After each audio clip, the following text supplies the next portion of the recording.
Stop by their table and get some information on their organization. I'd like to introduce our next speaker, Mr. Stephen Doolin. Steve Doolin is a Lansing area attorney in a private practice and an adjunct professor at both Adrian College, where he is a fellow of the George Romney Institute for Law and Public Policy, and the Thomas M. Cooley Law School, where he teaches gun control seminars and other classes. Steve is a member of the Board of Directors of the Michigan Coalition for Responsible Gun Owners and a member of the Board of Trustees of the MCRGO Foundation and an endowment member of the National Rifle Association. He's a regular contributor to the MCRGO weekly email newsletter, which goes out to thousands of gun owners across Michigan. Professor Doolin is also a former U.S. Army infantry sergeant and a certified military rifle instructor. From 2005 to 2010, he served as a part-time civilian volunteer as with the Civilian Marksmanship Program supporting the Army Marksmanship Unit and Training Squad designated marksmen in pre-deployment units. He's a member of numerous organizations, including the American Legion and Mensa. Steve continues to volunteer both his personal and professional life to the fight and protection of our right to keep and bear arms. Ladies and gentlemen, please help me welcome Mr. Steve Doolin.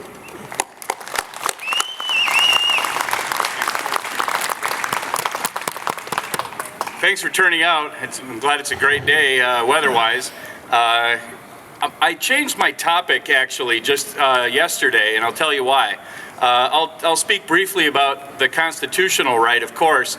We know that the Second Amendment at the U.S. level covers an individual right to keep and bear arms, and that's no longer in question since the Heller decision and since the McDonald decision made that applicable to the states.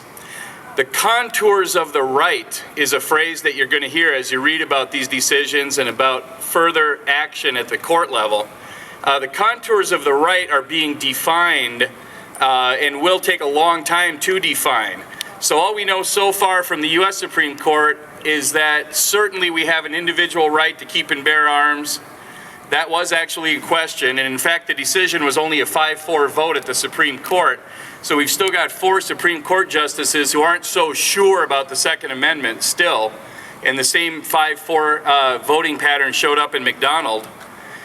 But that right from the Supreme Court so far from Heller only certainly includes the right to have a pistol in your home for self-defense.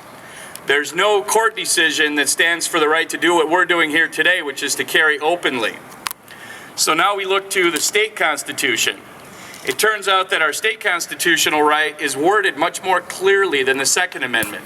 And honestly, I don't think the Second Amendment is worded that badly, but there's enough wiggle room there that you have this collective rights theory that pops up because of the word militia. Well, the Michigan Constitution in Article 1, Section 6 very clearly states every person has a right to keep and bear arms for defense of himself and the state. And I've got that one memorized because I have it engraved in the slide of a 45 that hangs over my desk. And that 45 was actually presented to me by the Michigan Coalition for Responsible Gun Owners, a group that I'm on the board of. Now that wording is extremely clear, but when we look at the actual statutes and cases in Michigan, and I do that all the time because of my work, we find that it's not so clear-cut either. So the question that comes up all the time when I'm arguing these cases in court is about what's a reasonable restriction. And this battle is far from won, and these definitions are far from clearly defined. We've got a situation right now, and this is where I shift gears and start talking about current events, where we know that some of the legislators who work here in this building behind me have decided that they want to introduce a bill, or they have introduced a bill, that would change Michigan law. We had a very positive change that went into effect in late 2006, and I'm very proud of this change because one of my fellow board members sponsored it on MCRGO, and I testified for it in the committee hearings, and what I'm talking about is stand your ground. We have the right in Michigan to stay where we are as long as wherever we are is somewhere we're allowed to be. So as long as you are standing in a place where you're not trespassing and you're not in the act of committing a crime, you do not have a duty to retreat. That's all stand your ground means. You've seen all the media coverage about Florida's stand your ground law, and you've seen people using inflammatory terminology and trying to mischaracterize what stand your ground really means. I remember soon after this famous Florida shooting, I turned on the McLaughlin group, which I call one of my Sunday stories. It reminds me of my grandmother saying she's watching her stories on TV. On Sunday, I watch McLaughlin as part of my Sunday stories every week. And Eleanor Clift was on there calling Stand Your Ground a hunting license for humans. It's not a hunting license. It just says you do not have a duty to retreat. This is a serious attack on our rights. If this bill passes, we'll go back to the bad old days of the doctrine of retreat. The doctrine of retreat was ridiculous for a number of reasons. On a practical level, in terms of safety, and on a practical level in terms of court cases. Because the doctrine of retreat said that you had a duty to retreat if you could safely before defending yourself. Now you know, because I'm willing to bet everybody here has done a lot of thinking and training about shoot, no shoot. So you know that you can only use deadly force to prevent death, great bodily harm that could lead to death, or rape, what we call common law rape. It'd be criminal sexual conduct in the first degree in Michigan. Then that's it. You can't defend property.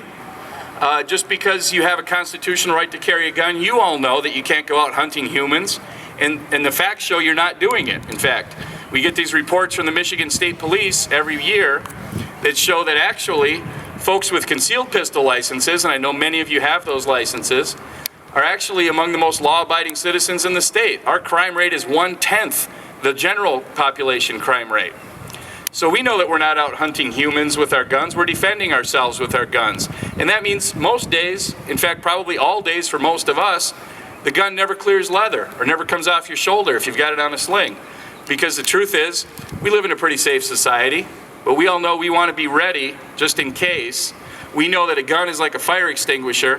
You'd rather have it and not need it than need it and not have it. Thanks. I knew I was preaching to the choir on that one. We also know that it is a bad idea. In fact, they taught me when I was in training at Fort Benning, only an idiot turns his back on a deadly threat. So we know that the doctrine of retreat is a bad idea tactically.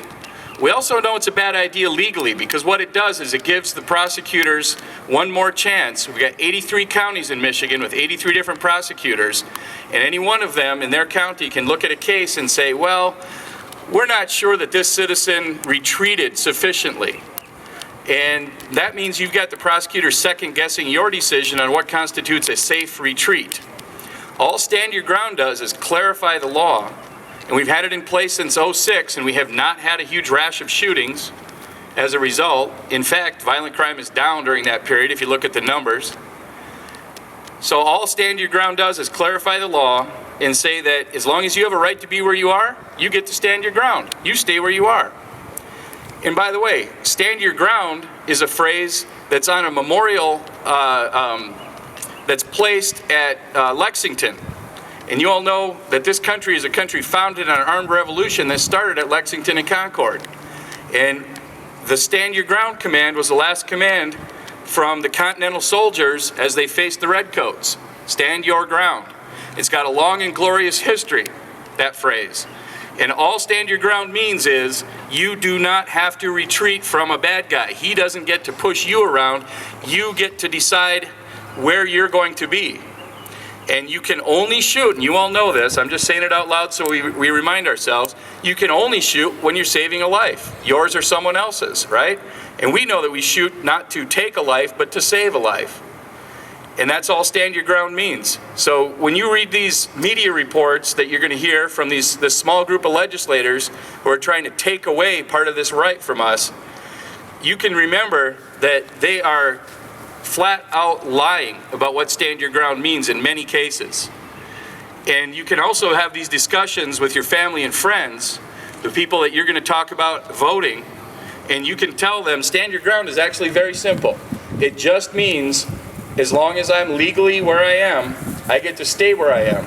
It doesn't mean I get an opportunity to shoot first. I was interviewed on this subject for a local TV story just last week, And the reporter in the voiceover at the beginning of the story said, the stand your ground law, which allows citizens to shoot first. It doesn't mean that. It doesn't have anything to do with shooting first or second. It just has to do with whether you have a duty to turn your back on a deadly threat, which is an extremely bad idea in my opinion. Thank you.